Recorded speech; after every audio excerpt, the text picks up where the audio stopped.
Um dos arrependimentos que eu tive foi justamente no meu começo de carreira não ter tido acesso a bons empreendedores e bons mentores que pudessem ter evitado que eu escorregasse em algumas cascas de banana. E foi justamente pensando nesse conceito que nós estamos lançando o nosso Zero ao Topo Experience, um evento de mentoria onde eu, junto com outros empreendedores super experientes, estaremos ajudando pequenos e médios empreendedores a cada vez mais escalarem seus negócios. O Brasil é um dos países mais empreendedores do mundo, mais ou menos 80% dos brasileiros pensam em empreender. Justamente esse nosso esforço aqui é para fortalecer essa parte importante do nosso país, que nós acreditamos que quanto mais empreendedores competentes nós tivermos no Brasil, mais emprego, mais renda, mais inovação nós teremos em nosso Brasil. Então todos estão convidados, espero que vocês aproveitem e nos vemos lá.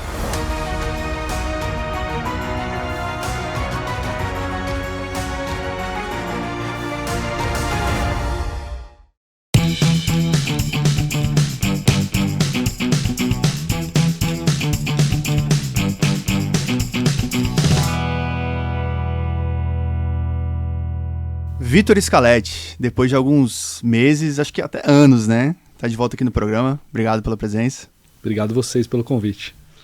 Tava até tentando lembrar, porque era uma época que a gente tava gravando aqui muito focado em multimercados, aquele período que foi, provavelmente foi 23, uma coisa assim. Acho que foi 23. Que foi muito ruim, né, para os multimercados e a gente tentava trazer mais elementos, insumos, né, sobre a indústria, o que os gestores estavam falando e você, como uma pessoa que está muito próxima dos gestores, acho que tem muito a agregar aqui pro programa.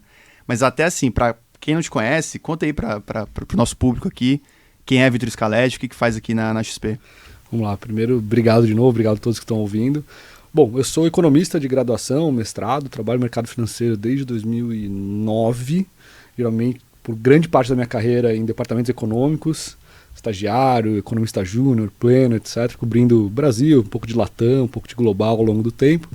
Mas eu vim para a XP na virada de 2017 para 2018 fazer uma atividade diferente. Eu quase mudei de carreira e deixei pontualmente de ser economista e fui ser analista político, fazer a parte quantitativa do time de análise política da XP, que, modéstia à parte, é o melhor do mercado financeiro até hoje. E de lá para cá, eu fui saindo um pouquinho, não saindo, eu fui diminuindo um pouco o pé do time de análise política para criar uma área macro de cobertura para os clientes institucionais, que a gente chama de clientes institucionais aqui, são fundos de investimento, tesourarias de banco. Então hoje, diria que 90% do meu tempo é mais voltado ali para economia, estratégia de renda fixa e moedas. Ainda faço, junto com o time de análise política, toda a parte de pesquisa eleitoral, análise quantitativa, votação em congresso, apoio do presidente, esse tipo de coisa eu ainda olho. Tudo que tem número e política eu ainda ajudo eles, mas eu grande parte do meu tempo olhando ali renda fixa e moeda e conversando, que eu tenho, sei lá, acho mais de 600 chats de Bloomberg que eu fico ali junto com os brokers da corretora institucional, conversando ali com os clientes o dia inteiro sobre economia, sobre política, sobre mercados e tentando entender o que eles estão pensando sobre esses temas, eles respondendo o que a gente está pensando sobre esses temas e tentando eles ajudarem a tomar decisões e pensando em produtos de conteúdo que possam ajudar eles a melhorar ali as suas decisões de investimento nos fundos e nas tesourarias, enfim.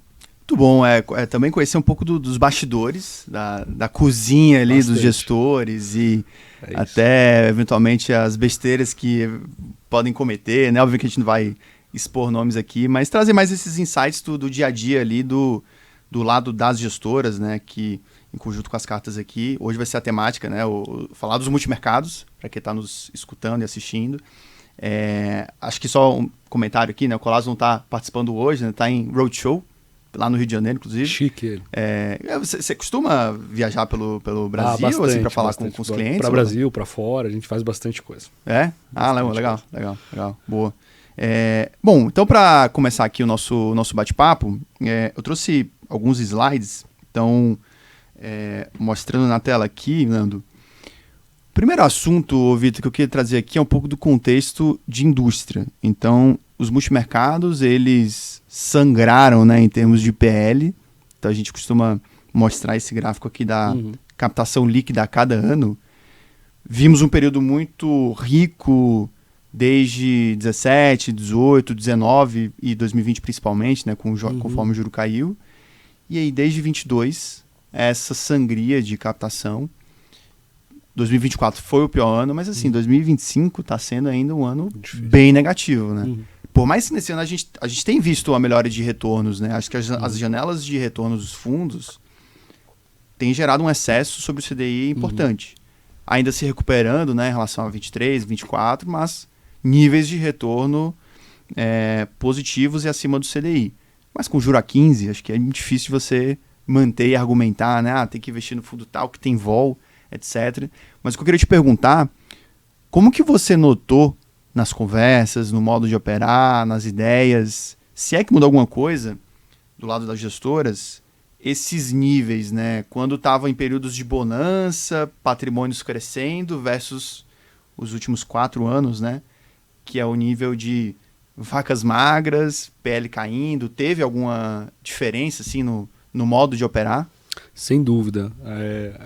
Foi muito claro assim, no período de crescimento, a gente via as gestoras diversificando os ativos que elas estavam olhando, montando os times.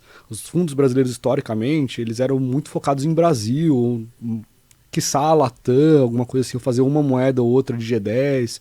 E a gente viu, nesse período de bonança, muitas gestoras criando áreas internacionais, aportando boa parte do PL fora, etc. E quando vieram as vacas magras, foi curioso, as estratégias diversificaram um pouco. Alguns encolheram essa parte internacional e voltaram ali para o core, que era o original. E algumas falaram, não, poxa, nesse cenário mais difícil de Brasil, é justamente no internacional que a gente vai buscar. Então assim, a gente viu um pouco de alguns caminhos, escolhas diferentes de gestoras ao longo do tempo. E a gente, é uma percepção minha assim também, o apetite ao risco para o tipo de trading também mudou. Assim. No tempo de vacas gordas, você conseguia tomar posições estruturais, ter estômago para tomar cotas negativas por algum período, mas se você tivesse bastante convicção num trade mais estrutural, de mais médio prazo, alguma coisa, você conseguia carregar um pouco e você tinha um pouco desse estoque de goodwill dos clientes, dos cotistas, para conseguir carregar esse tipo de posição.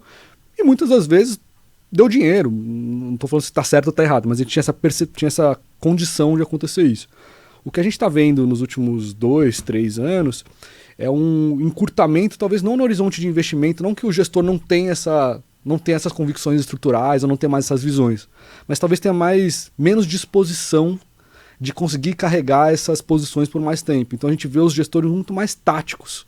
Então, assim, às vezes ele até coloca uma fezinha ali naquilo que ele acha que é mais estrutural, mas com um stop muito mais curto do que ele faria em outro momento, para evitar que o fundo tenha, ou tentar diminuir a probabilidade do fundo ter cotas negativas ou cotas muito abaixo do CDI, porque sabe que isso pode acelerar resgate no momento mais difícil. Então, assim, a gente viu sim algumas mudanças um pouco mais estruturais, como eu falei, da parte internacional, etc., de estratégia um pouco mais da gestora mesmo.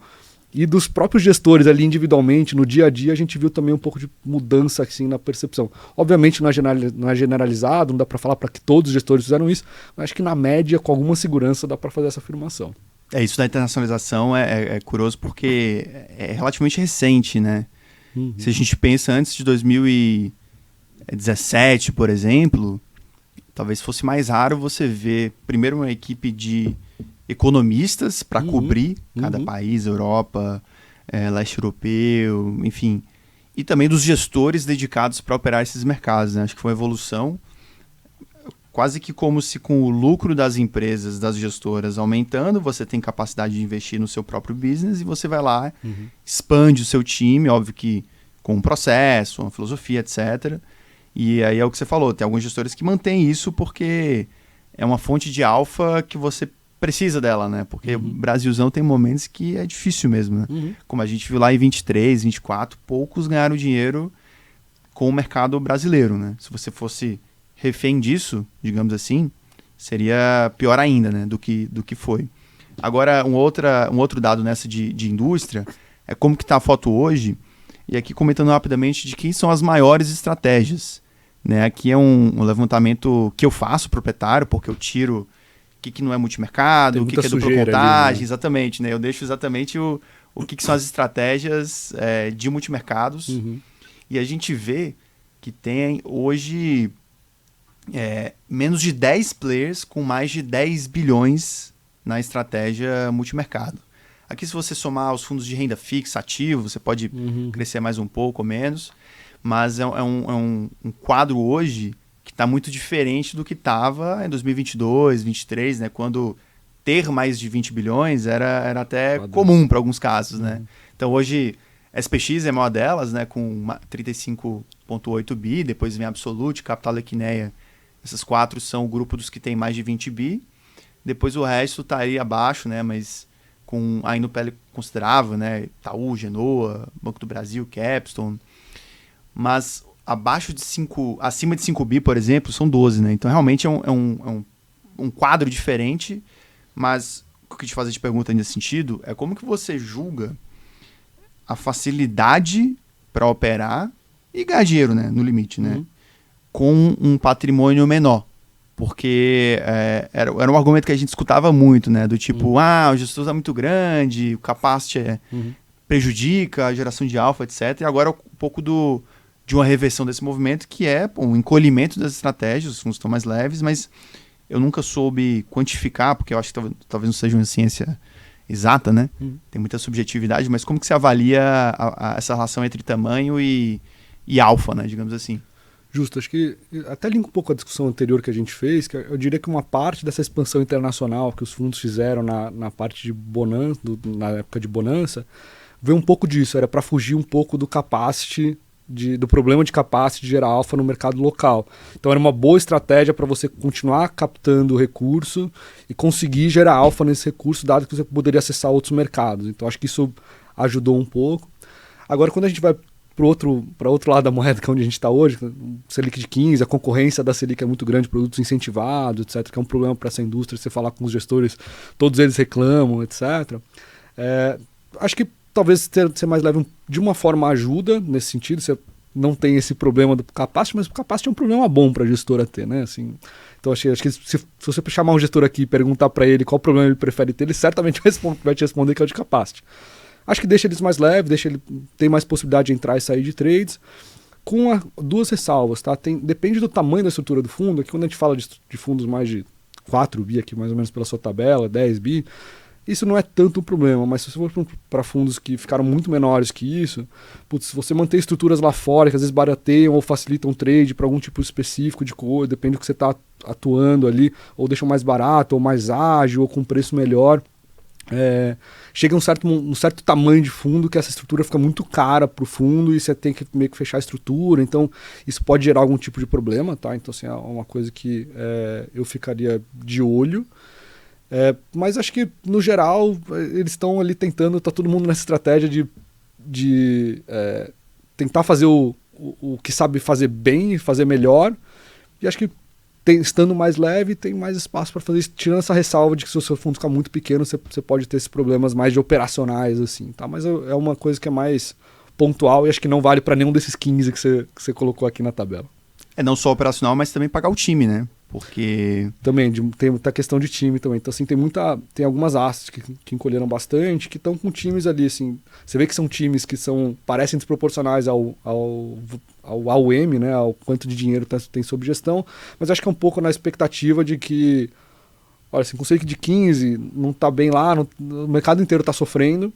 Então, fica um time que trabalha bem junto e vai dando performance, vai fazendo histórico do fundo, etc., para que no momento futuro em que, sei lá, a Selic normalize, vai próximo do juro neutro, que seja, sei lá, próximo de 10, pode discutir que isso é 9, 10, 11, assim, que a Selic converja para uma coisa mais próxima do juro neutro, ou você reduz um pouco ali os incentivos nas incentivados, alguma coisa nessa linha, e você ganha competitividade dessa indústria, e esses caras já estão ali com uma estrutura pronta para voltar a captar de novo, pronta no sentido tanto operacional quanto de time, etc., para voltar a funcionar de novo. Então a gente tem visto um pouco disso acontecer também. Tá? Estava tentando resgatar na memória, porque até antes, o período antes de você entrar na XP, né, ali pré-2018, o número de gestores que tinham, sei lá, acima de 10 bi, devia ser... Contar numa mão, talvez. SPX, Verde... E se ligadas duvidar a todas banco, essas, talvez. as de bancos, né? Mas todas essas outras aqui da tabela ou não existiam ou não tinham mais de 10 bi, né? Então é uma coisa que a gente veio normalizando, né? Essas grandes gestoras, mas, cara, até 2018, passado recente, não era comum, né? Acho que a indústria se desenvolveu, né? Em termos de processos, pessoas, o que você precisa para montar um business bem sucedido de multimercado. Acho que a própria XP, com a forma de distribuição que a XP abriu para que esses fundos pudessem existir e captar, também foi super importante, tá? Nesse período. Tá? Ah, sem dúvida, sem dúvida. E por causa da XP, os bancos também fizeram a mesma coisa, Sim, aí todo sim, mundo cresceu, né? Justo. Então é curioso comparar esses momentos de indústria, né? Agora, falando de mercado, o primeiro tópico, né? Voltando aqui para nossa apresentação, a ideia vai ser passar pelos trades mais comuns que a gente tem visto dos gestores e o que esses gestores estão falando em suas cartas, né? Então, a começar por Estados Unidos, aqui, Estados Unidos dita o mundo, né? Então, você precisa necessariamente ter uma opinião de Estados Unidos para refletir isso na visão de juros Brasil, emergentes, bolsas, etc., né?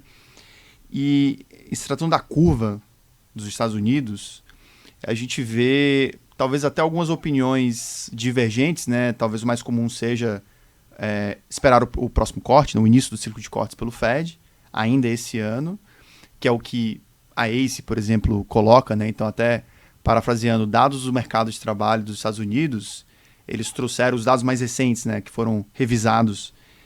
Eles aumentaram a probabilidade de ter mais cortes em 2025 e eles estão aplicados em juros lá fora. Então, eles têm uma leitura de que o foco do mercado ele vai estar mais voltado nos dados de atividade e mercado de trabalho do que nos de inflação. Na linha de que talvez o impacto de tarifas ou já está no preço ou não vai ser tão relevante assim para a formação dos preços de mercado. E aí, só complementando a Quineia, ela vai no outra linha do tipo de falar que a pressão de salário por redução da migração, a questão de tarifas, a expansão fiscal do governo, isso pressiona juro. Então, eles preferem tomar o longo, até porque tem uma pressão política, né, para cortar o juro ainda esse ano, etc., né? Então, uma visão até um pouco mais cética quanto a essa direção para baixo de juros. E aí, por fim, está o janeiro, eles estavam aplicados em Estados Unidos e seguem aplicados, apostando na queda dos juros, né? E eles seguem aplicados em juros lá fora, e eles comentam da perspectiva de desaceleração de atividade, que tem visto já os sinais da margem, e essa questão dos dados mais recentes do mercado de trabalho lá fora, né? O último payroll, né? Que indica o nível de criação de vagas, que foi revisado para baixo. Então, são alguns dos argumentos que eu tenho visto, mas, enfim, conta a tua visão aqui e não sei se tem uma opinião mais forte sobre direção nesse momento. Vamos lá, acho que conversando com os clientes, acho que reflete bem um pouco dos três fundos que você pegou aqui. Assim, eu vou falar de modo genérico, tá? Assim, eu não vou falar sobre nenhum cliente em específico. Mas tem uma percepção de que lá tem mais chance do Fed cortar mais cedo e mais, ou pelo menos tinha até o payroll. Então o mercado estava tentando operar, quando que aconteceria isso, etc. Depois que saiu o payroll, que veio bastante negativo, com as revisões para baixo, o Trump demitiu o presidente do IBGE deles, lá do BLS, depois por causa dos números fracos, o que contribui para essa visão que a Quineia tem um pouco mais pessimista de longo prazo. Uma parte ali pela questão estrutural da economia, então você está dando incentivos, você está aumentando tarifas, reduzindo a produtividade da economia, expulsando gente, uma economia que está com desemprego baixo. Essas coisas têm efeito, a gente pode discutir o quando, quanto, etc., mas tem efeito. E qual que é o efeito? Em algum momento ele é atividade para baixo e preço para cima. E aí, como que você pode capturar isso? Da forma que os fundos aqui estão reportando que podem fazer isso. Você aplica o curto, assumindo que, quando começar a piscar coisas negativas de atividade, o Fed, historicamente, ele vai mais pelo mercado de trabalho. Se a inflação não estiver explodindo também, não é a qualquer nível de inflação, tá? A inflação segue rodando acima da meta, ainda está vindo alguns salgados. Talvez um pouco, essa semana veio mais ou menos em linha, talvez não tenha confirmado um risco negativo que tinha ali. Negativo é de inflação para cima, tá? Um risco de inflação para cima no CPI americano essa semana, tal, mas não teve. O Fed escolheria normalmente, mesmo sem a pressão política, e cortar, dado que ele está numa área, já está numa zona restritiva supostamente de juros lá fora. Então ele diminuiria um pouco essa restrição e você deixa rolar um pouco mais e esperaria. Então o mercado estava fazendo apostas nisso. Quando veio o payroll, acelerou, catalisou esse negócio. Então o mercado já foi para mais de 2... A gente tem 3 reuniões do Fed esse ano. Até ontem, eu não vi hoje de manhã, o mercado estava precificando cerca de 90% de chance do Fed cortar em setembro. Isso com o Powell falando do esperar para ver e tal. Não atualizou depois do payroll, tá? Ele não falou depois, mas supostamente a última comunicação oficial é não, vamos esperar para ver, a gente precisa de mais dados. O mercado já foi para 90% de corte na próxima reunião, que é setembro, e tem mais de 2 cortes nessas 3 reuniões, ou seja, praticamente certeza, digamos assim, em termos de mercado, que cortaria em setembro e dezembro, e uma dúvida para a reunião intermediária. Então, se o mercado já colocou bastante coisa no preço do curto prazo, e aí você fica com esses riscos de médio e longo prazo. Você tem demitir presidente do órgão de estatística, fazer medidas que certamente pegam a sua produtividade de alguma forma. Essas coisas vão ter efeito. Que a gente pode debater, etc., mas no final essa conta chega. O fiscal é um problema estrutural também. Assim. Essa semana saiu o dado de fiscal nos Estados Unidos, que o pessoal estava tentando ver se já tinha alguma coisa de tarifa gerando receita, que pudesse ajudar um pouco o fiscal. Não, foi horroroso de novo. Então, assim, tem um problema estrutural ali que precisa ser resolvido. E essas coisas, a gente é de país emergente, talvez a gente seja mais escolado do que os estrangeiros nesse sentido. A gente sabe que é aquele tipo de coisa que não faz preço, até fazer. E aí quando faz é um negócio não linear normalmente. Então talvez faça sentido ali você capturar um pouquinho aplicando curto e tentando capturar um pouquinho no longo. Seria a inclinação da curva, né? Eu até fico pensando, e aqui é uma dúvida mais filosófica, tá? Sobre como ganhar dinheiro operando juros, né? Mas falando especificamente dos Estados Unidos, porque o gestor vai lá e constrói o quebra-cabeça macro, baseado em todos os indicadores que ele tem disponível, e talvez esse do mercado de trabalho dos Estados Unidos seja dos mais importantes. Uhum. E você tem uma opinião X, e aí vem lá e tem uma baita revisão que muda o indicador do passado que você estava usando para ancorar as suas opiniões, etc. E tudo bem que isso é uniforme para todo o mercado, né? Mas eu fico muito cético quanto à consistência de você ter uma opinião, montar uma posição com base na sua opinião, e aí vem lá e tem uma revisão dessa que até muda um pouco. É que na verdade só corroborou e reforçou um pouco da visão que eles já tinham, né? Mas como que você vê isso de revisões e até que ponto isso pode prejudicar mesmo assim, a consistência? Não, assim, é um ponto importante. Eu entendo a crítica, tá? Mas tem umas coisas para serem consideradas. Primeiro, todo mundo sabe da forma que o dado é feito. Todo mundo que usa o dado sabe ou deveria saber qual que é a metodologia de coleta daquele dado, de como é que ele é compilado e como é que ele é divulgado. Então todo mundo sabe que o payroll, ele tem lá a pesquisa, ele tem o número de respondentes e ele tem as revisões com os respondentes que não devolveram ali a informação para o BLS, para o equivalente, mal comparando ao IBGE deles a tempo. Então quando eles recebem essa informação ex post e outras que eles colocam depois, eles vão melhorando esse número ao longo do tempo. Dito isso, essa revisão, assim, obviamente essa revisão foi grande, não estou falando que o mercado esperava que ela acontecesse nessa proporção, não é isso, tá? Mas é uma regra do jogo que todo mundo conhece. Outra coisa, na média as revisões estão menores do que elas já foram no passado, dado os ganhos tecnológicos, etc., que foram sendo implementados ao longo do tempo no tipo de coleta de dados. Então, assim, eu entendo a crítica.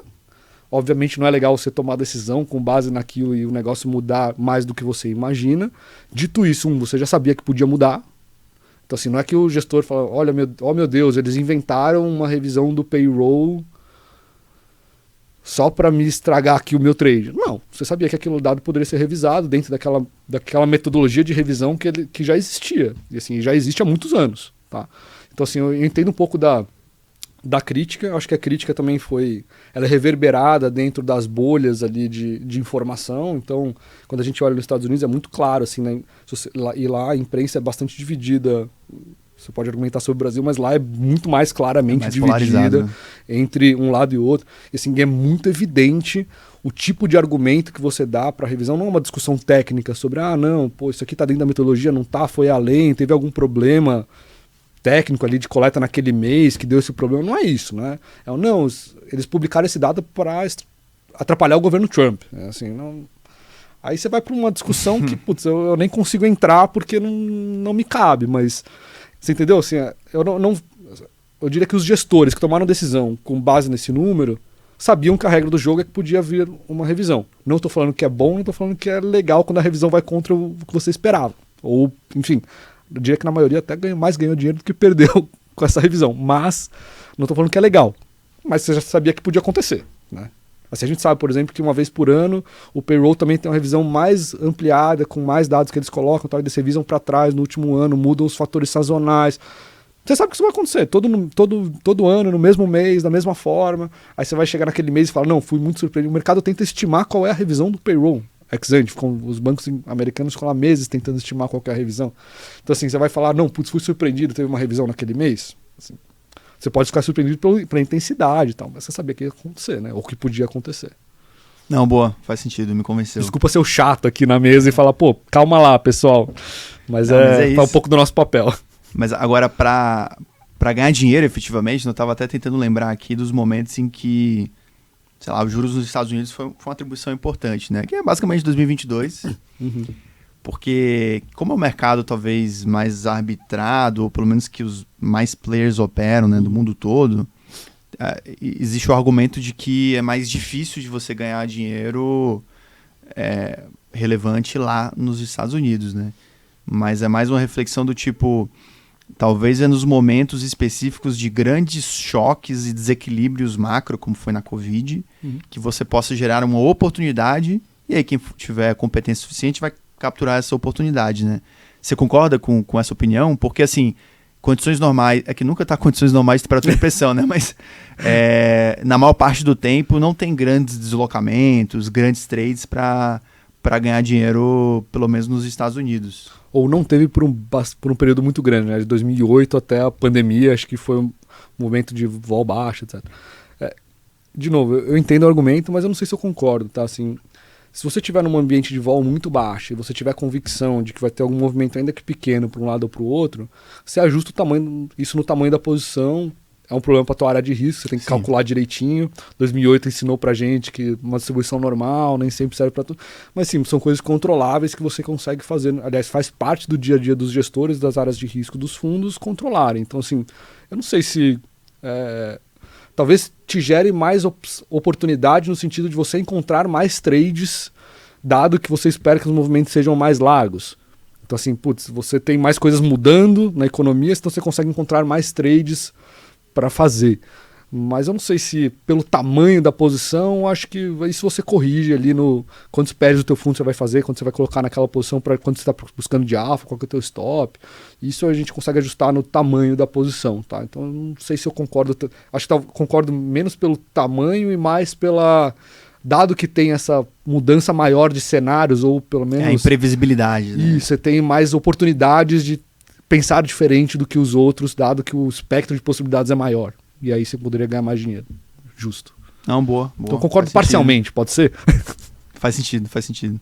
E aqui, assim, eu dei alguns exemplos, né? Acho que não é exaustiva a lista, né? Tem os gestores que estão aplicados, pelo que me lembra, a Verde colocou, são aplicadas em juros reais nos Estados Unidos, né?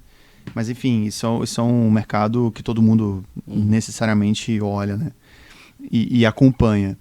Na sequência, vem o trade, que esse talvez seja ainda mais comum, que é essa tendência short dólar, que a gente até nos últimos programas a gente já vinha falando. Abril foi o mais emblemático, né? Que muitos gestores pegaram bem isso, inclusive. Mas aqui a Verde, na carta deles, eles colocam um pouco da perspectiva do mês, né? De que teve esse suspiro para o dólar em julho, a questão também até dos resultados das empresas de tecnologia americana investindo pesado, né? Que isso é favorável para a moeda. Mas, por outro lado, teve essa revisão do dado do mercado de trabalho e que isso corrobora para essa continuidade do movimento de enfraquecimento da moeda. Até grifado aqui, eles citam que, com isso e os constantes ataques do presidente ao presidente do Fed, voltamos ao cenário de diversificação do dólar. Diversificação no sentido de buscar outras moedas, né, como reserva de valor, e o fundo mantém exposição relevante e diversificada a esse tema. Então, no caso deles, eles têm ali, por exemplo, long no euro, até o próprio ouro, né, que acaba sendo uma fuga também, né, entre outras moedas. Mas, além deles, também Absolute e Itaú Janeiro colocaram aqui, né? Absolute, por exemplo, teve um mês negativo, pisou no freio de risco e fala que, sob a ótica de alocação, o fundo reduziu a utilização de risco, mas ainda que em outro patamar, posições vendidas em dólar seguem como a principal alocação, principalmente contra o euro o peso mexicano e o dólar de Singapura, que Singapura é mais específico. E aí, por fim, Itaú Janeiro falou que em moedas ampliamos nossa convicção na fraqueza global do dólar, aumentando a alocação vendida na moeda americana, sobretudo contra o euro e o real. Né? Então a gente vê essa tese, né, essa narrativa, mas queria pegar a tua opinião, não só da tese mais estrutural, mas também sobre essas escolhas da ponta comprada. Né? Porque se você vai vender o dólar, você precisa comprar alguém. E não necessariamente esse alguém tem perspectivas boas para ser compradas. Né? Acho que a gente viu aqui o euro sendo citado, o próprio real também, né, na linha do Kit Brasil, mas o real também tem seus desafios, né? Como é que você julga a atratividade dessa ideia de investimento? Primeiro, acho que tem duas linhas grandes de discussão ali sobre o vendido em dólar, tá? Tem uma que é uma visão mais de curto prazo e uma de mais médio e longo prazo. Uma é que, se você pega isso, os gestores ao redor de abril ali devem ter feito bastante esse argumento, eu imagino. Que é o seguinte, se você tivesse... você tinha, na verdade, as alocações de carteiras no mundo inteiro, especialmente em grandes poupadores asiáticos, uma proporção de alocação em dólar na carteira deles muito grande. Maior do que seria normal, recomendado historicamente, mas é isso. O Bolsa Americano continuava subindo, o S&P é um trade que dava dinheiro a vida inteira, assim, nos últimos X anos, pode escolher aí.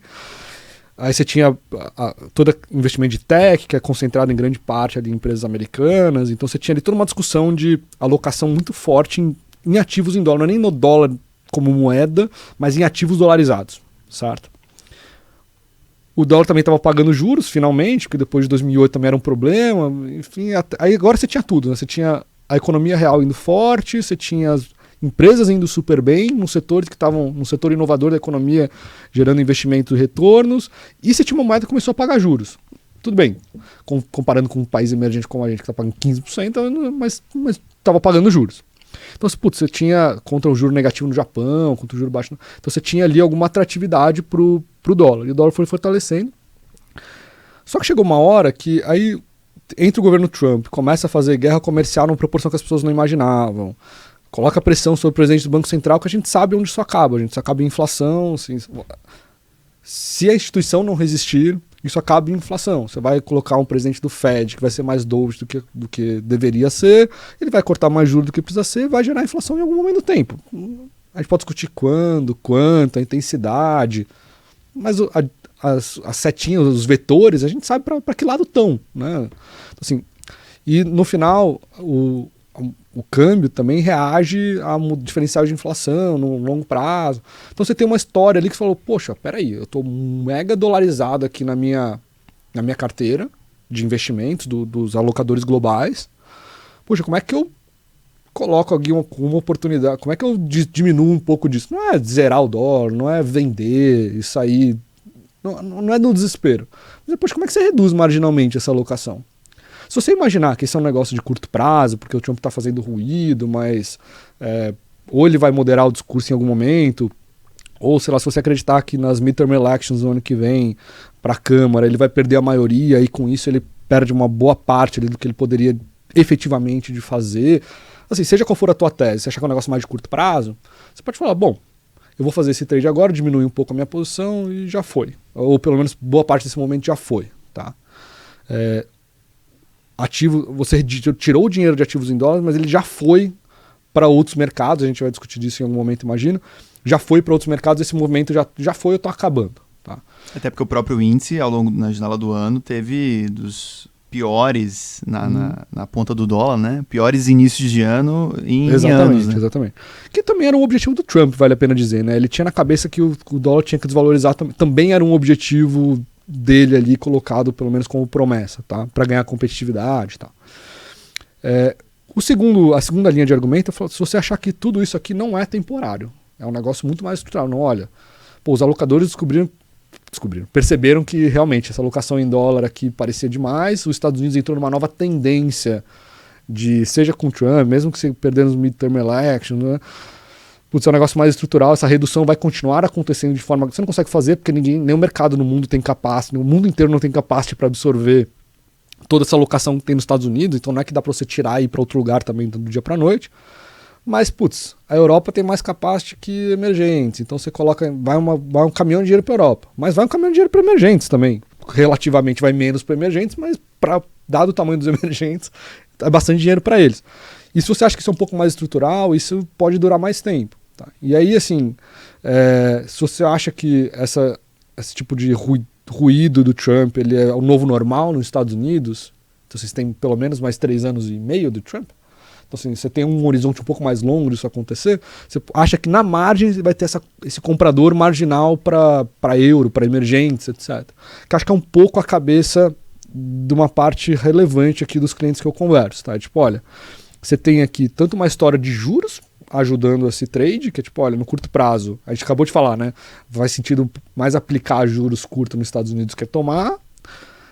E aqui, quando você vai olhar no longo prazo, você vai falar assim, putz, mas aquela moeda, ela também vai sofrer no longo prazo por questões institucionais, de mudança de padrão de investimento, de alocação global. E aí é uma moeda que tem uma cara que vai ser mais forte. Então você tem muita convicção de curto prazo, de médio prazo, que ele está indo para a mesma direção, que é um dólar mais fraco. E aí, putz, você compra qualquer coisa. Aí tem gente que escolhe o euro, tem gente que escolhe o emergente, depende um pouco do carry, da vol que você quer colocar, do que você está tentando redear dentro do fundo eventualmente, tá? Assim, a contraparte, a segunda moeda do trade, ela depende um pouco mais ali da visão do gestor. Tem gente que está indo mais atrás de carry, tem gente procurando arbitrar os carries entre emergentes para pegar um pouco da fraqueza do dólar, mais relativo com a história local.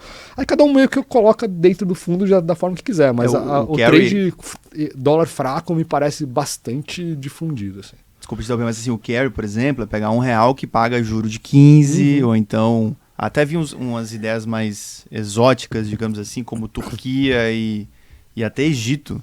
Tem gestor que está comprando moeda, mas com esse argumento... Mas eu vi gestor assim, que está fazendo o real contra o México. Os dois capturam o dólar fraco, mas um te dá um carry mais alto. Os dois têm uma relação de... assim, estão sofrendo pressões do Trump de formas diferentes.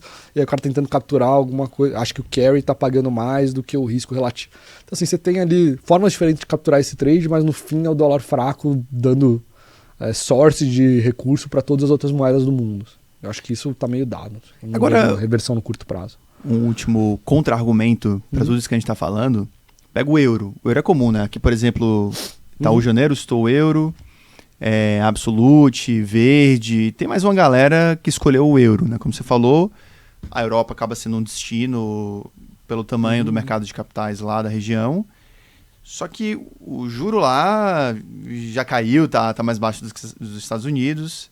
Perspectiva de atividade também não é favorável. Tem o estímulo da Alemanha, por exemplo, injetando recurso de maneira mais forte na economia, né? Mas esses fatores do nível de juro e perspectiva de atividade, o quão contra eles jogam contra esse par euro contra o dólar? Eles estão na conta, em tese. Assim, ninguém que está fazendo par contra o euro não sabe dessa história. O que eu tenho a percepção é que no final a convicção de que o trade de dólar fraco é tão grande que no final, assim, e você acha que esse dinheiro tem que ir para algum lugar e a Europa é o que tem de novo, talvez não no melhor cenário possível, como você acabou de colocar, mas é onde tem mais capacity e mais capacity com risco baixo. Então, assim, uma coisa é você tirar dinheiro dos Estados Unidos e ir para o emergente. Pô, o tipo de investidor que tem que fazer esse investimento, essa mudança de alocação, é um tipo de investidor. Por você trocar um investidor que está saindo de um AAA americano para um AAA, sei lá, europeu, ele tem mais cara de ser mais parecido do que ser um cara que vai sair do AAA americano para ir, sei lá, arbitrar o janeiro 31 no Brasil. Entendeu? Assim, acho que são tipos de investidores diferentes. O capacity é muito maior, é muito mais fácil, tem muito mais liquidez. Aí você acaba decidindo não incorrer em outros riscos quando você faz esse trade. Você vai tentar capturar mais o dólar fraco do que uma história de Europa propriamente. É a minha percepção. Tá? Não sei se você chamar um gestor aqui, talvez ele construa uma história melhor para a Europa, mas a minha percepção é que no final, como é que eu pego o dólar fraco de maneira com menos dor de cabeça? Aí você vai para o euro, que é o que te dá menos dor de cabeça. Querer mitigar risco idiosincrático, né, no final das contas. Mas na prática, até o padrão é você diversificar. Todos esses gestores aqui que a gente falou, eles não têm um único par, né? Eles têm uma cesta diversificada de moedas, por exemplo, contra o dólar. a gente falou do real aqui, e antes de falar de Brasil, de maneira mais profunda, né? Tem a parte de juros. E na verdade, até já entrando no Brasil propriamente, né? Aqui na visão de juros Brasil, é uma visão consensual de aposta para a queda dos juros, né? Então, o trade aplicado em juros Brasil no pré, especificamente, e até os comentários de bastidores tirando sarro, né? É que chama de sindicato do pré, né? Sindicato dos aplicadores de pré, do Kanchuk, né? De aplicadores, porque historicamente é o trade que foi mais comum na carteira dos gestores e onde eles mais ganharam dinheiro. Mas antes de a gente falar do momento atual, eu queria resgatar na memória, né? Porque se a gente olha as atribuições de performance entre 16 e 18, para os gestores até 19, se duvidar, a linha de pré, juros nominais no Brasil, assim, um nível de atribuição absurdo, né? Ou seja, o mercado trouxe muita oportunidade. Inclusive, quem não pegou, errado tá ele não ter pegado, né? Em vez de, a maior parte do ganho foi aqui. Pô, mas o mercado, pelo visto, ofereceu essa oportunidade. Mas eu queria te perguntar, eu entrei em 2018, né? Então não peguei o início desse movimento. Entrei no mercado em 2018. Eu não peguei o início desse movimento. As curvas, elas não precificavam a magnitude que foi o movimento de queda lá dos 14,25 para os... que acabou indo para 2, né? Mas assim... mas ali até 2019, não sei se parou no 4,5 ou foi 6,5, mas enfim. Por que esse mercado ofereceu tanta oportunidade nesse período, né? Porque, de certo modo, se a curva antecipa isso, não tem tanta oportunidade, né? Como a gente vê agora na curva de hoje, tem 300 pontos lá na curva, ou seja, se você acredita que não vai ter tudo isso de corte, não tem o que fazer. Mas lá atrás não, né? Lá atrás teve, de fato, um ganho relevante no pré. Como é que foi nessa época? Bom, tem um gráfico que a gente chama de cabelinho, poderia ter trazido aqui. Ele é bem conhecido no mercado. É um gráfico assim, você pega a cada momento do tempo, então assim, a cada vez que o Banco Central para de subir juros. E aí você vê onde é que estava a curva precificando para o futuro. E aí depois você coloca o efetivo. O mercado, eu estou falando aqui, o mercado dos economistas, tá? Você pega no foco, você pode fazer a mesma coisa com focos e o resultado é parecido. O mercado subestima movimentos de alta e de baixa do Banco Central. O mercado sempre acha que o Banco Central vai subir 200 bips ou cortar 200 bips. Então, aqui na média da 250 bips é a média aqui de cabeça puxando, tá? Dessa expectativa normalmente. E o BC entrega 400 bips de alta, 400 bips de corte. Então, assim, tem essa percepção no mercado de que, olha, quando você coloca lá no modelo do Banco Central, assim, você sempre acaba com esse ciclo um pouco mais curto e o efetivo acaba sendo maior, tá? Nessa janela que você perguntou, de 16 a 19, 20, vai pegando um pouco da pandemia, ou 21, quando o Roberto levou o juro até 2, é um ciclo que a gente teve muita mudança no Brasil, né? Assim, a gente teve uma mudança de governo em 15, aí você teve teto de gastos, que trouxe a ponta longa do Brasil muito para baixo, tem um ganho de credibilidade, obviamente nada automático, mas com a mudança da equipe econômica, foi Ilan, Meirelles, etc., você teve a convergência das inflações longas para baixo, que te ajuda na inflação corrente.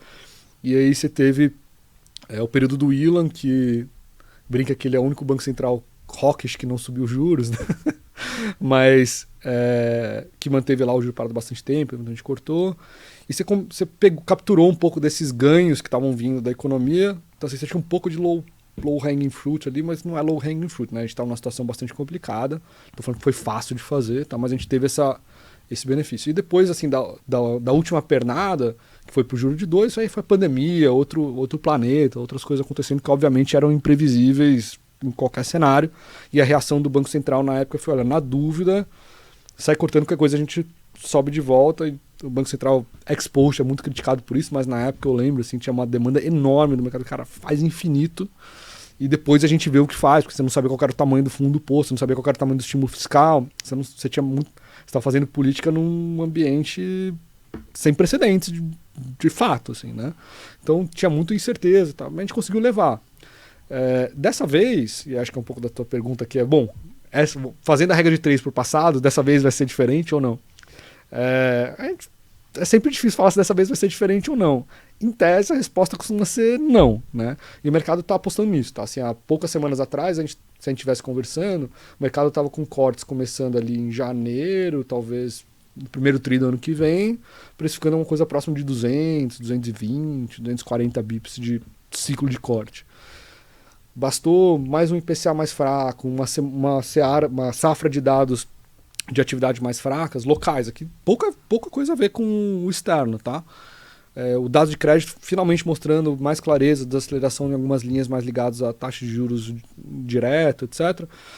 Bastou essa safra aqui de 2-3 meses de dados indo para a direção de corte, o mercado já está precificando o que está. A gente já está discutindo agora se é dezembro, assim, eu chutaria com um chute educado aqui pelas conversas com os pares de outras casas, que nas próximas semanas, dias, talvez a gente comece a ver buy side, ou pelo menos até sell side, vindo com corte de juros para esse ano já, assim, para dezembro. Algum buy side mais afoito pode ir já para...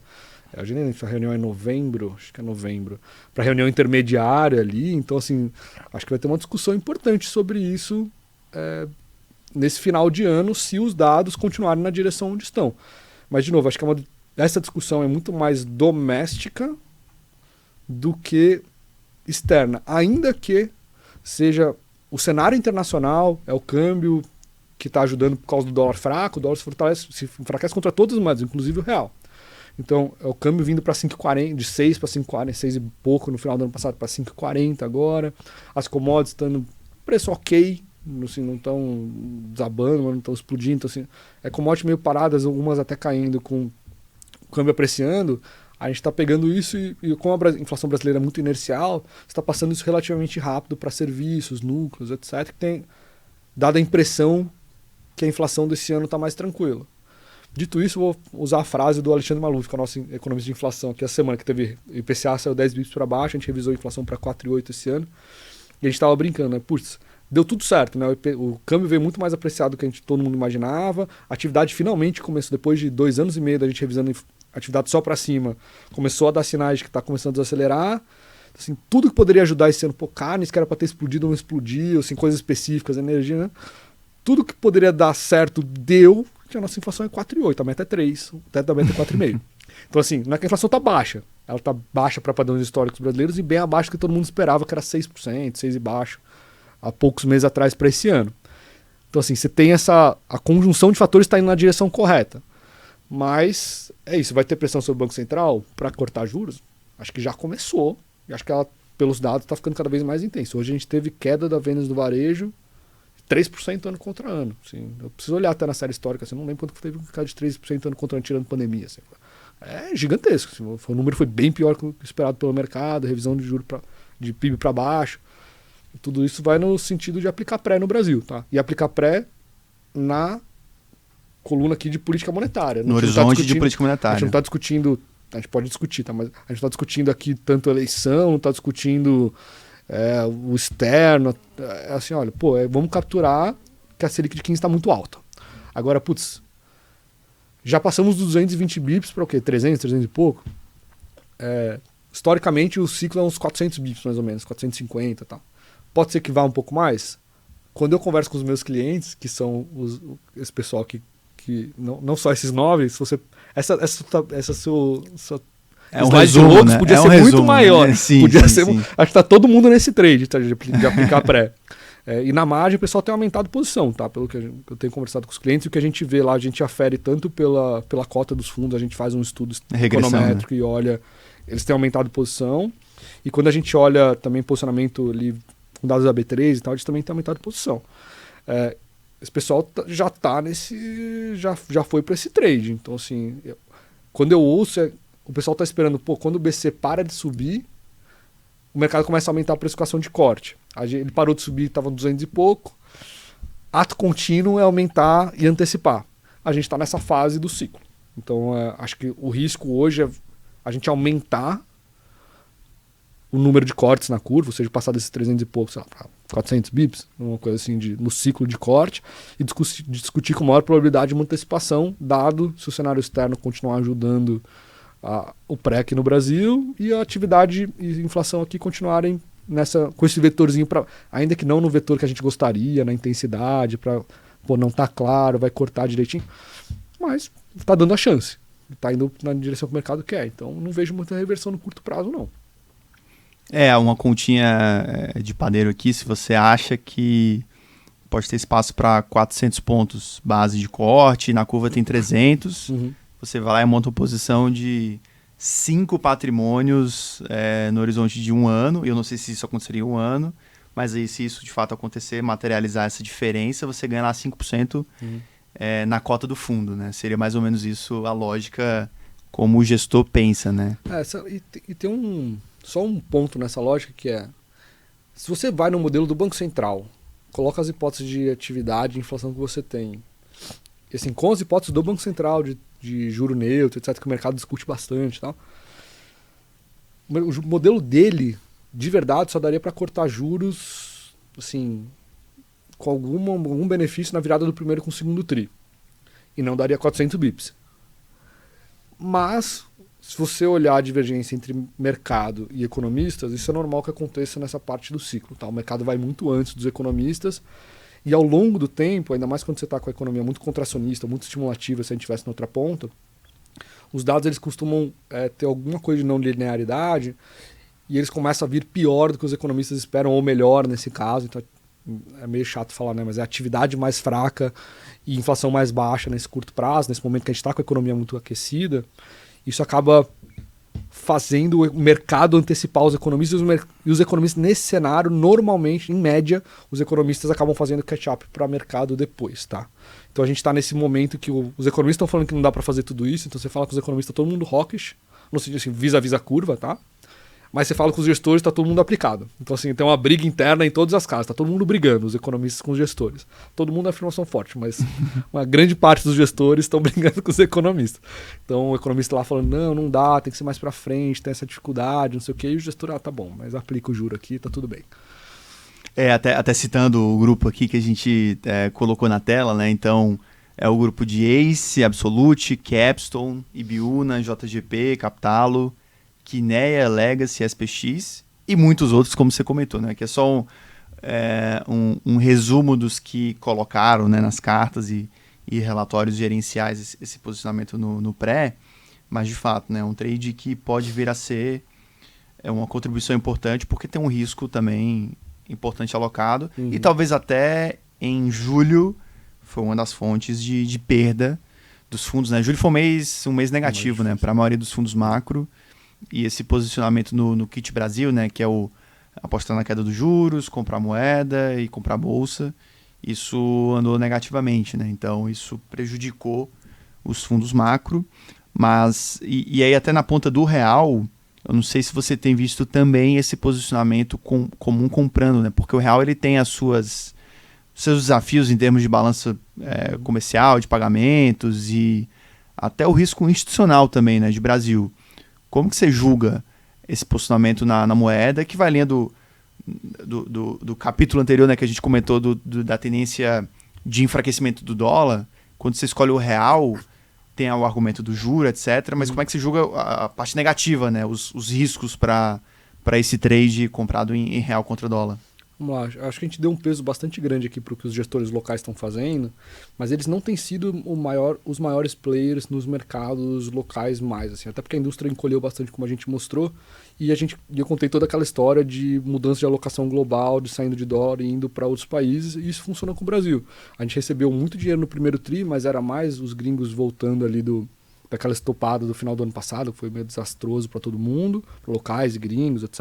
Então os gringos voltando a colocar. Depois de abril veio um caminhão de dinheiro. E esse dinheiro está aqui ainda, tá? Ele não saiu. Pelo menos no nosso monitoramento ali de posicionamento dos clientes gringos, eles continuam bastante grandes em Brasil.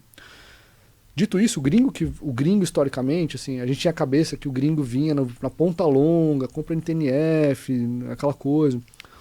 Dessa vez, especialmente o gringo que veio depois de abril, ele é diferente. Ele veio para o ciclo de política monetária, então ele está junto com os locais, em vértices um pouco diferentes. O gringo está ali tem o janeiro 27, um pouco no janeiro 31, o local está um pouco no segundo semestre de 27, no 29, mas assim, Tá todo mundo ali discutindo ciclo de política monetária, tá todo mundo aplicado no ciclo de política monetária, tá? Eu diria que os locais, aliás, em boa parte, começaram a aplicar, sem querer aplicar, porque os gringos estavam fazendo preço. Tanto que se você pega a atribuição dos fundos do primeiro TRI, por exemplo, os gringos já estavam aplicando ganhando dinheiro no Brasil. Os locais eles demoraram, porque eles estavam bem bearish, né, com o Brasil, e eles demoraram ali, eles foram empurrados pelos gringos até abril, maio, eles começaram a colocar. Em maio eles tiveram um mês super bom, mega aplicados em Brasil, e o Brasil ralhou bem. Então, assim, a gente teve essa... Os gringos eu acho que são o principal driver dos dois mercados, tá? De pré e de câmbio, hoje em dia. A gente voltou para esse negócio que era, sei lá, comum há 10 anos atrás. Depois os locais ficaram gigantes, os gringos ficaram pequenos, e agora invertemos de volta. Os gringos estão bem relevantes aqui para a determinação de preço de ativos locais.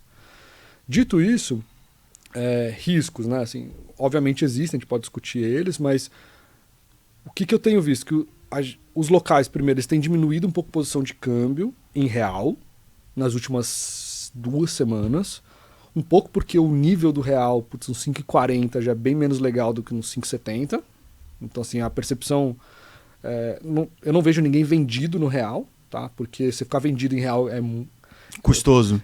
Tem um gestor que brinca, né? Você precisa ter muita convicção e ser muito bom de timing. Porque se você acertar a direção do trade, mas errar ele por 3 meses, você tomou 3% de, grosso modo aqui, de carry negativo para você estar certo depois. Então é muito custoso. Então eu não vejo ninguém vendendo real no sentido assim de ficar short real, acumular um short real como posição, tá? Mas tem visto a redução do comprado, então talvez isso vai para o euro, vai para algum outro emergente, ou diversifica entre emergentes. A gente tem visto um pouco dessas mudanças nas últimas, assim, de curto prazo, tá? Nas últimas 2 semanas. O que não significa que eles estejam vendidos em real ou que eles não tenham posição em real. Na média, pelo menos pela nossas regressões lá que a gente olha, os locais seguem comprados em real, tá? Só que proporcionalmente menos que eles estavam há 2, 3 semanas atrás. Os gringos, a gente não tem visto eles fazendo o hedge dessa posição que eles têm no pré, então eles estão tomando o risco de pré e o risco de moeda, mas eles também têm adicionado menos na margem, vez ou outra, alguma semana ou outra. Então, por exemplo, hoje a curva, pelo menos até, a gente está gravando na quarta-feira de manhã, a curva na ponta longa estava até abrindo um pouquinho, coisa de 4, 5 bips hoje de manhã, meio sem motivo, sem notícia, sem nada, sem dados, sem nada. Pelo contrário, é um varejo muito fraco hoje, então assim, o curto está até caindo e o longo tinha ralhado, sei lá, nas últimas 2 semanas, umas 4, 5 sessões, o longo deu uma ralhada meio sem notícia também, que é um pouco do gringo adicionando posição e hoje o gringo colocando um pouquinho no bolso, a posição encurtando, indo para a política monetária, ou indo, sei lá, saindo do 31, 33, indo mais para o 27, 28. Então, assim, acontece esses movimentos intraday, assim. Mas de maneira estrutural, assim, eu sou um pouco cético de que o Brasil tenha tido um movimento muito diferente de outros emergentes. Quando a gente olha a performance do real vis-à-vis os pares de moedas, como que a gente olha isso, tá? A gente pega lá 20 ou 21 moedas de países emergentes, a gente olha a correlação delas uma a uma. Então, o real com o México, o real com a Polônia, a gente pega elas uma a uma e depois cada uma delas entre si, a gente tira a média desse monte de correlações. Uhum. E a gente olha isso ao longo do tempo. E a gente fica vendo se o real está descorrelacionando assim, a correlação do real com as outras moedas emergentes está diferente das outras moedas entre si. Basicamente a gente está sabendo, a gente está virando patinho feio, ou patinho bonito, né? Pode ser se descorrelacionar para o lado bom também, ou não. E a gente não tem visto grandes coisas. Assim. O que a gente viu, assim, o real chegou a overperformar os pares emergentes em 2%, 3%. Aí sai uma notícia ruim aqui de fiscal, alguma coisa assim, algum ruído local. Aí esse negócio converge para a média. Aí tenta escapar de novo, converge. Mas assim, a gente não tem visto, assim, a gente não teve um rally no pré, e a gente faz isso com o pré também, conclusões relativamente parecidas, mas é que a gente está numa fase do ciclo de política monetária muito diferente do resto do mundo, ou pelo menos agora a gente está começando a convergir, né? A gente estava subindo juros enquanto o mundo estava discutindo cortar juros, tá? Agora talvez quando a gente for discutir corte a gente vai estar mais alinhado, mas pro real isso é muito claro, a gente não teve nenhum rally assim, nem um rally pro lado positivo e nem o Brasil descolou e virou o patinho feio do mundo. Você tem movimentos pontuais, ali você vai 2%, 3% na moeda, depois volta. Aí não vi nenhum grande descolamento. Então a gente está muito mais passageiro da história global e da nossa como é que eu posso dizer? Do andar do tempo da história doméstica, de juro muito alto, fazendo efeito, o estímulo fiscal, a gente mudou o precatório de abril para julho, então pode mudar período sazonal, a gente pode muito mais discutir isso do que o ruído político e a lei Magnitsky. Discute-se muito, mas quando a gente vai olhar para preço, eu não tenho muitos elementos de que isso está fazendo muito preço. O que alguns clientes argumentam é que talvez esteja funcionando como um cap de vol. Assim. Então, putz, se você acha que o mercado pode melhorar muito ou piorar muito, como você tem riscos de fiscal, de eleição, de outras coisas, de Trump fazendo agenda no Brasil, etc., isso acaba limitando um pouco o teu horizonte do quanto que você consegue descolar. Sim, e por isso que a gente está grudado com os outros. Tem gente que argumenta isso como... traz o argumento contrário, que isso está fazendo a gente colar com os pares. Eu tenho um pouco de dificuldade de comprar isso, mas a gente, seja qual for o motivo, a gente não descolou. A gente está muito próximo dos outros. A gente está muito mais no trade global e passageiro. E aí os locais estão fazendo esse trabalho de andar junto com os gringos dessa vez, ao invés de ficar brigando, como fizeram em outros períodos do ano passado, por exemplo. Do que qualquer outra coisa. Eu acho que os gringos são o principal driver nos mercados locais, no pré e no câmbio. É bem interessante você colocar isso, porque usualmente a gente acompanha, por exemplo, o fluxo da bolsa, né? Para ações, etc. Agora, para os títulos públicos e derivativos de renda fixa, não é um dado que eu, particularmente, eu costumo acompanhar, né? Então, é bem interessante você colocar. Agora, por último aqui, de temática, mas não menos importante, eu não sei se é o elefante na sala ainda ou não, mas parte de eleições do Brasil. Porque o que eu tenho visto dos gestores aqui da tela, né, são alguns comentários de que eleições não tá fazendo preço ainda, né, que o mercado está sendo driveado pelo externo, por esses dados de atividade, inflação, etc., mas a eleição em si, até pela distância, né, e isso não é o jogo ainda. Então eu queria te perguntar como é que você avalia essa questão de o quão importante é hoje já essas notícias marginais, e tem muito ruído, né? De popularidade do Lula, reprovação do governo, notícias sobre família Bolsonaro, Tarcísio, mas em termos de pensando como que tudo isso mexe em preço. Qual que é a tua avaliação? Vamos lá. É muito curioso, porque quando a gente tem reuniões e se eu faço roadshow, a gente conversa com os clientes o tempo todo, tá? Assim, no dia a dia nos chats, e vai almoçar, e faz roadshow com o cliente, falando com o time de político, com o time macro, ou a gente falando de estratégia. E é curioso, porque você senta numa mesa com economistas e gestores dos fundos, eu diria que, sei lá, 3/4 da reunião a gente discute política e eleição. Mas quando você vai olhar para preço, é um pouco do argumento que eu fiz, assim, não está mexendo tanto. O que a gente tem visto, e tem sido cada vez mais frequente, isso vale a pena dizer, é notícias que fazem esse ruído, como você colocou. E agora a gente já acumulou alguns episódios, então assim, o Tarcísio foi citado por alguém no STF, que o mercado reage. Aí depois você vai ver, putz, não é nada, volta. O Bolsonaro falou que a Michelle vai ser candidata no Senado, então reduz a probabilidade de ser candidata a presidente, aí vai lá, mexe o preço e depois volta. Então assim, você teve, o Bolsonaro primeiro tornozeleira, depois preso, aí mexe o mercado. Assim, a gente tem exemplos de mudança intraday por conta de notícias cada vez mais frequentes. Acho que isso é bem claro, tá? Isso não tem muito como disputar. Então, se a gente pegar lá a notícia, botar a setinha no dia, na dinâmica do dia lá dos gráficos, a gente consegue mostrar isso de forma bem clara. Mas a gente, de forma mais estrutural, como eu acabei de fazer o argumento, a gente não tem visto um descolamento muito grande dos ativos brasileiros. Então, ele funciona mais ali para mexeu no dia, mas acomoda, alguém coloca no bolso um ganho, ou zera ali uma posição, porque os fundos não querem também perder dinheiro com ruim, então, estopa logo. Então, assim, isso tem funcionado mais dessa forma do que o mercado mexendo por eleição de maneira mais evidente, assim. Dito isso, a gente faz uma sondagem com os investidores institucionais, ou seja, a gente pergunta para esses gestores e economistas de forma mais organizada, com questionário e tal, a gente compila esses dados ao longo do tempo, uma vez a cada 45 dias, mais ou menos. E já há alguns meses a gente tem perguntado para eles quando que a eleição vai ser o principal driver do mercado local. Que mês? Que trimestre a gente coloca, tá? E assim, a concentração tem sido ali no primeiro trimestre de 26. Isso quer dizer que não vai fazer preço agora? Não. Quer dizer que vai fazer preço só no primeiro trimestre de 26? Não. Mas é um pouco dessa percepção. Tá todo mundo falando sobre o assunto, todo mundo de olho, todo mundo tentando entender o que é importante, qual que é o time de decisão das coisas, etc.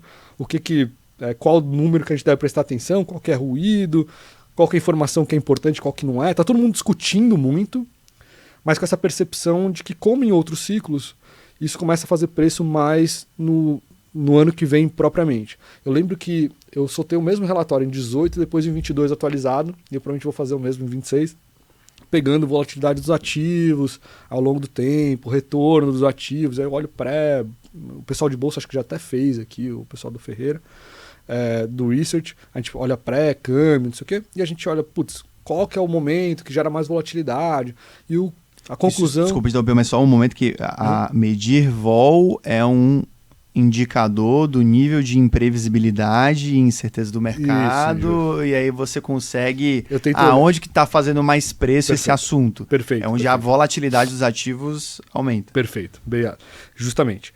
E aí o que a gente faz, assim, em 18 e 22 a conclusão foi parecida. Falou, olha, a gente tem alguns episódios de volatilidade.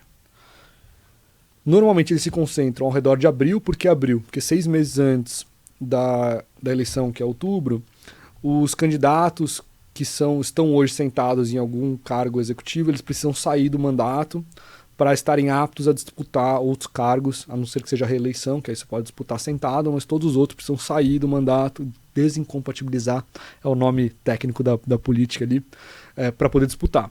Então, o Tarcísio vai desincompatibilizar nesse caso, né, nessa eleição. O Tarcísio vai sair ou não vai, etc.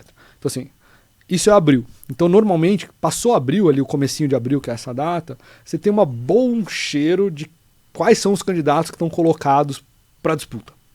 Então, o mercado se ajusta ali, saiu, não saiu, foi, não foi, porque você tem alguma definição.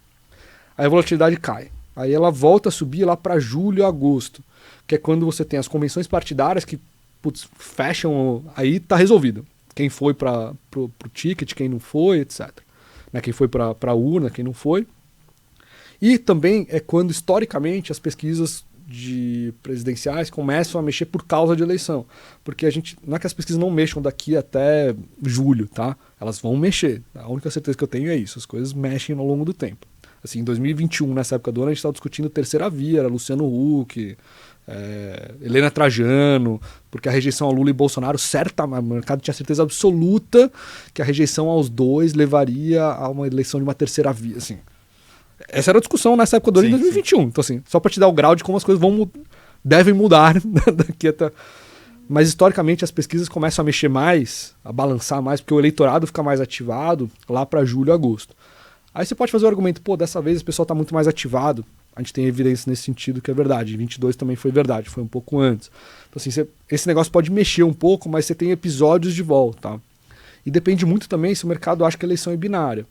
Então, assim, era muito curioso. Em 2022, eu falava com os clientes achavam... Não deem risada, tá? É para trás, não me julguem, eu só estou reportando o que a gente ouvia e fazia até de levantamento formal com os clientes.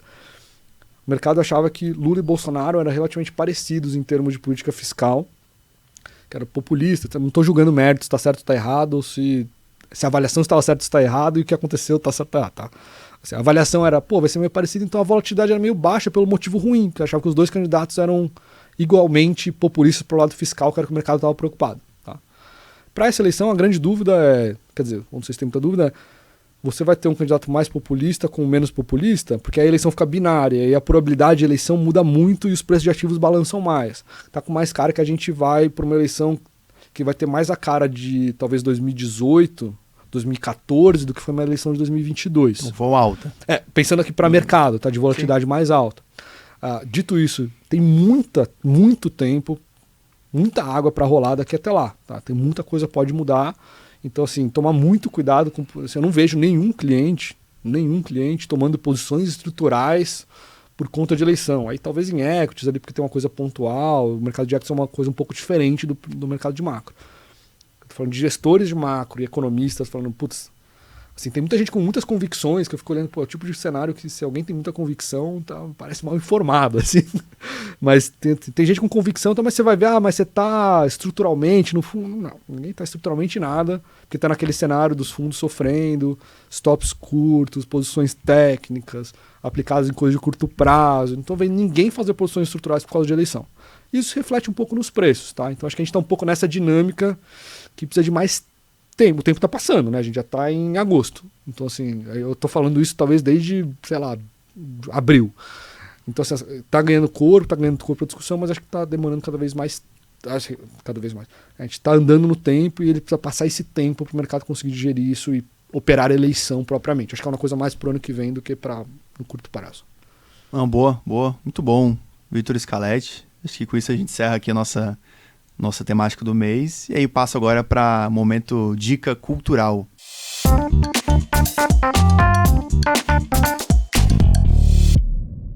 Me fala aí, o que você tem de dica aqui pro nosso público? Bom, duas coisas. Uma é uma plataforma, não é uma dica específica, mas que eu tenho consumido cada vez mais nos últimos 2 meses, talvez por eu ter descoberto isso mais recentemente, mas tem um pessoal que tá nessa trilha um pouco mais tempo, que é uma plataforma que chama Substack, que ela reúne, assim, qualquer pessoa pode ir lá, criar o seu próprio Substack, é como se fosse, a gente voltou para a era dos blogs. De blogs, né? Sim. Só que agora é um negócio organizado, o cara pode cobrar para ler certos... Mas você tem muita gente boa entrando nesse Substack, produzindo material muito bom ali dentro, tá? Então, assim, tem uma coisa que eu tenho usado cada vez mais frequente ali naquele tempo livre que você tem para ler não o tamanho de um tweet de 280 caracteres, ou sei lá quantos caracteres o tweet está permitindo hoje. É um negócio, geralmente, posts um pouco mais longos, mais cara de blog mesmo, mas que tem reunido muita gente boa. Você segue lá as pessoas que você gosta, então ele cria um feed para você ali de quem você segue, o que criou nos últimos tempos, você vai se atualizando. Eu tenho achado muito bom. E um outro que é uma coisa que não tem nada a ver com macro, tem mais a ver com equities, mas estamos aí porque a gente faz coisas diferentes. Me recomendaram e eu fiquei viciado. Eu gosto muito de podcast, tá? Eu fiquei viciado por um bom tempo. Acho que eu acho que eu não zerei os episódios, mas os mais legais que eu queria ouvir eu zerei. É um podcast que chama Acquired, que é um Sim. podcast americano, 2 caras que fazem análise de histórias de empresas vencedoras, as decisões que levaram até lá, etc. Assim, os episódios são bastante longos, são 3, 4 episódios de 6 horas. Pelo menos eu não ouvi numa tacada só, vai ouvindo ali em períodos, mas excelente, assim, a capacidade deles organizarem informação e criarem uma narrativa e mostrarem ali, eu achei excelente. E você vai vendo os padrões que existem, é um pouco de, assim, é muito de